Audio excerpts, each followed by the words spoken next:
আমার আসন, ঠাকুরের আসন দর্শন করো, যার দয়া বেঁচে আছি তাদেরকে দর্শন করো। তো আজকে আমার পুজো হতে একটু দেরি হলো, সাজাচ্ছিলাম, তারপর শিবরাত্রির জন্য সমস্ত তোড়জোড় করতে করতে একটু দেরি হয়ে গেল। তো যাই হোক, আমি চাইবো যে তোমরা আমার আসন দর্শন করো, আশা করি তোমাদের ভালো লাগবে। মানে আমি চেষ্টা করি এরকমভাবেই কোনো অকেশনে একটু আরও বেশি করে সাজাবার, রোজই করি কিন্তু এইভাবেই চেষ্টা করি আর কি করার। তো যাই হোক, আজকে শিবরাত্রি, আজকে বিকেল 4:55 বাবাকে সাজাবো। এখন বাবাকে কম সাজিয়েছে, আজকে সবাইকে সাজিয়েছি। তো বাবা সাজবে বিকেল 4:55।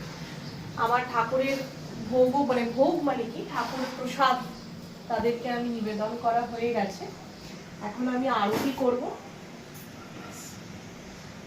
টাটা।